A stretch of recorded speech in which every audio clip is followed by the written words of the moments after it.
বিএনপির সাবেক যুগ্ম আহ্বায়ক এবং ভালুকা উপজেলা বিএনপির ভারপ্রাপ্ত আহ্বায়ক, আগামী দিনের জাতীয় সংসদ সদস্য একমাত্র দেশনায়ক তারেক রহমানের নমিনি আলহাজ মোহাম্মদ মুর্শেদ আলম সাহেব। এই ভালুকাতে নেতা আছে, এই ভালুকা এমপি হওয়ার মতো নেতা আছে।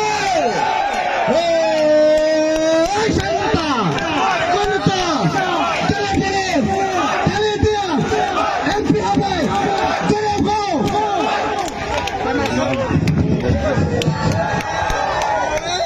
Abdullah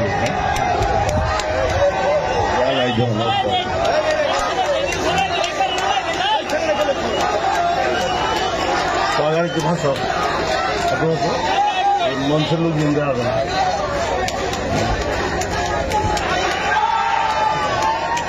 Bismillahirrahmanirrahim.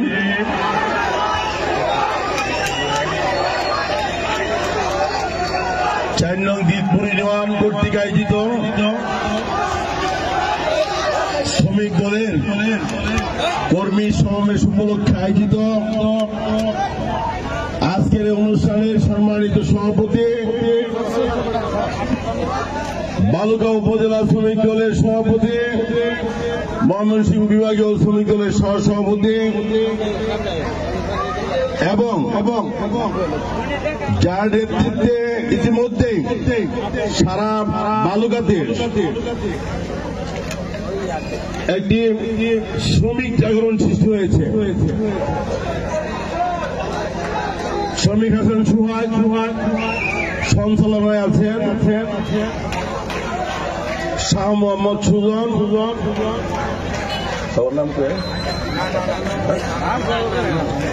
উপস্থিত আমাদের বালুকা উপজেলা বিএনপির যুগ্ম আহ্বায়ক বৃন্দ, সম্মানিত সদস্যবৃন্দ, পৌরসভার যুগ্ম আহ্বায়কগণ, উপস্থিত বালুকা উপজেলা ছাত্র দল, যুব দল, স্বেচ্ছাসেবক দল, শ্রমিক দল, মৎস্যজীবী দল, কৃষক দল সহ বিভিন্ন পর্যায়ের নেতৃবৃন্দ, উপস্থিত দিতপুর ইউনিয়নের বিভিন্ন ওয়ার্ড এবং বিভিন্ন পাড়া মহল্লা থেকে আগত সম্মানিত বিএনপি মনা ব্যক্তি বর্গ উপস্থিত, আজকে যাদের জন্য আয়োজন, সেই সমস্ত যে সমস্ত শ্রমিক নেতারা বিকাল থেকে তারা মিছিল সহকারে অনেক উৎসাহ উদ্দীপনা নিয়ে এখানে এসেছেন, সেই সমস্ত শ্রমিক ভাই ও বন্ধুরা উপস্থিত, যারা বিএনপিকে ভালোবাসেন, দেশনায়ক তারেক রহমানকে ভালোবাসেন, দেশনেত্রী বেগম খালেদাকে ভালোবাসেন, শহীদ প্রেসিডেন্ট জিয়া রহমানের আদর্শকে যারা ভালোবাসেন, সেই সমস্ত কর্মী সমর্থক এবং প্রিন্ট এবং ইলেকট্রনিক্স মিডিয়ার সাংবাদিক বৃন্দ, আসসালামু আলাইকুম। আসলে অনেক বক্তব্য হয়েছে, আমাদের বিভিন্ন পর্যায়ের থানা এবং উপজেলার নেতৃবৃন্দ বক্তব্য দিয়েছেন। এই দিতপুর ইউনিয়নের বিভিন্ন পর্যায়ে যারা বর্তমান দায়িত্বে আছেন, নেতৃত্বে আছেন, সেই সমস্ত আপনাদের কৃতি সন্তানরাও বক্তব্য দিয়েছে। আমি খুব সংক্ষিপ্ত আকারে দু একটি কথা বলে আমার বক্তব্য শেষ করব। আজকে গভীর শ্রদ্ধার সাথে স্মরণ করি, এদেশে বহুদলীয় গণতন্ত্র যে নেতার জন্ম না হলে আমরা বাংলাদেশে স্বাধীনতা ফিরে পেতাম না। আপনারা জানেন 1971 সালে দেশ স্বাধীন হওয়ার পরে 75-এ শেখ মুজিবের সেনা বিদ্রোহের মাধ্যমে তার মৃত্যু ঘটে। সেই সময় বাংলাদেশে যে ধরনের রাজনীতি চালু হয়েছিল, আপনারা জানেন দুটি সংবাদপত্র রেখে সমস্ত সংবাদপত্র এবং মাঝে মানুষের গণতান্ত্রিক অধিকার কেড়ে নিয়ে এদেশে বাকশাল কায়েমের মাধ্যমে লুটপাট শুরু করেছিল। সেই সময় জনতা এবং সিপাহী পরবর্তীতে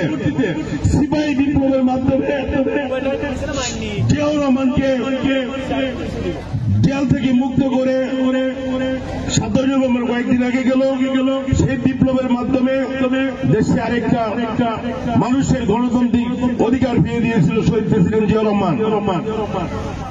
আমরা ওই সময় জন্মগ্রহণ করি নাই, আমরা বই পুস্তক এবং আমাদের মুরব্বী যারা আছে, আমাদের সিনিয়র নেতৃবৃন্দ যারা আছে, তাদের কাছ থেকে আমরা এই কথাগুলো শুনছি।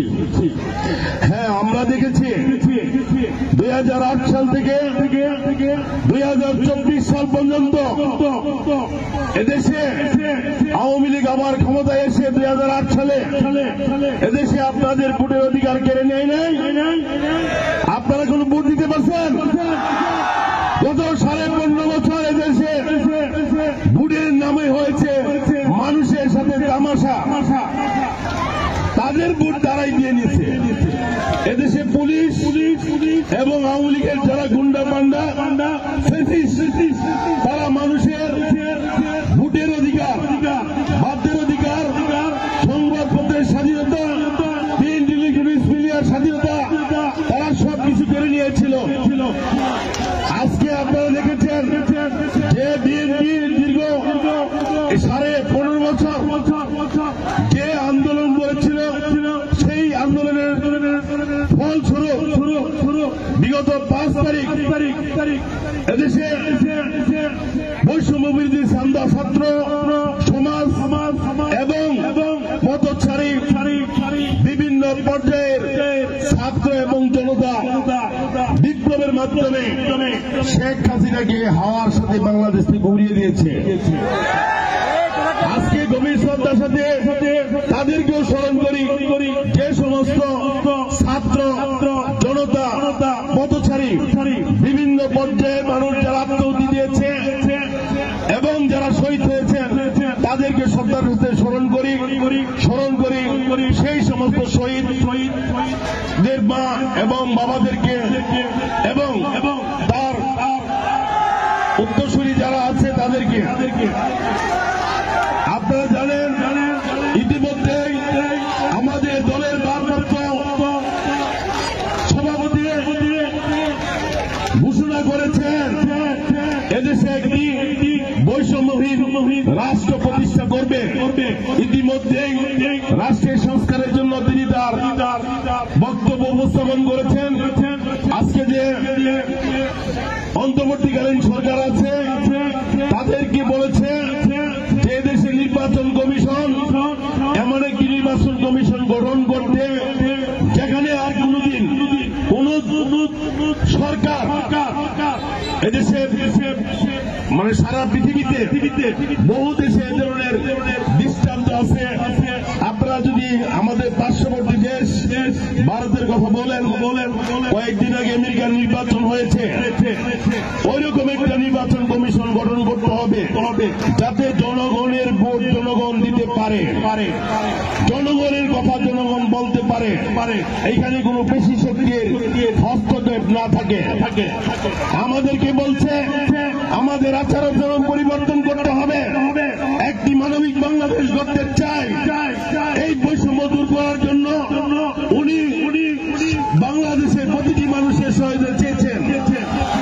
আপনারা আমরা সবাই মিলে আমাদের ভারপ্রাপ্ত সভাপতি জননেতা তারেক রহমানের যে পদক্ষেপগুলি উনি নেবেন সেইগুলো আমরা আমাদের দলের লোক সহ যারা বিভিন্ন পর্যায়ে জনগণ আছে, বিভিন্ন সুশীল সমাজের প্রতিনিধি আছে, সবাই ওনাকে সহায়তা করে এই তত্ত্বাবধায়ক সরকারকে আমরা সহায়তা করব একটি সুষ্ঠু নির্বাচনের মাধ্যমে, জনগণের ভোটের মাধ্যমে, যাতে আগামী দিনে এদেশে একটি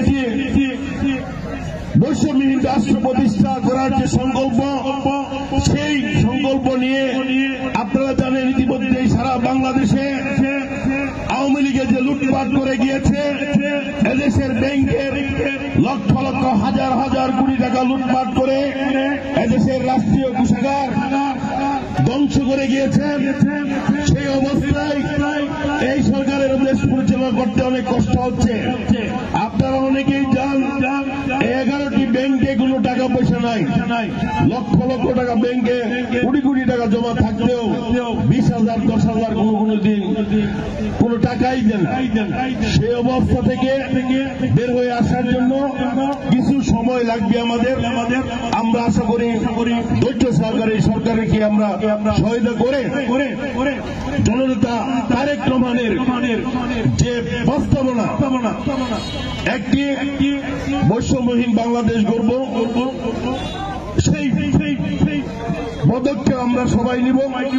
এবং আজকে যাদের জন্য এই আয়োজন, শ্রমিক কর্মী সমাবেশ, এখানে যারা বিগত 15.5 বছর যাবৎ রাজপথে ছিল, যারা আন্দোলন সংগ্রামে ছিল, যারা মাঠের কর্মী, যারা মানুষকে ভালোবাসে, যাদেরকে দেখলে মানুষ মনে করে একটা ভদ্র ছেলে যাচ্ছে, ওই রকম মানবিক একজন নেতৃত্ব বের করে একটি সুষ্ঠু কমিটি আপনারা উপহার দিবেন। আমি জানি বর্তমান বালুকার যে 2জন ব্যক্তি আছে তারা খুবই সচেতন, কর্মী বান্ধব, তারা মাঠের কর্মী, মাঠে আছে, তাদের বিগত দিনের রাজনৈতিক অভিজ্ঞতা আছে, আপনাদেরকে সঠিক মূল্যায়ন করবে। এখানে আমার কোনো হস্তক্ষেপ থাকবে না। সে আশাবাদ ব্যক্ত করে আপনাদের সবার কাছে দোয়া চেয়ে সবার সুস্বাস্থ্য এবং দীর্ঘায়ু কামনা করে আমি আমার বক্তব্য শেষ করছি। খুদা হাফেজ। বাংলাদেশ জিন্দাবাদ, বাংলাদেশ জাতীয়তাবাদী দল জিন্দাবাদ, শহীদ জিয়া মরণ, বেগম খালেদা জিয়া জিন্দাবাদ, আগামী দিনের রাষ্ট্রনায়ক তারেক রহমান জিন্দাবাদ। ধন্যবাদ। ধন্যবাদ আমাদের জননেতা আলহাজ মোর্শেদ আলম ভাইকে। এই পর্যায়ে আজকের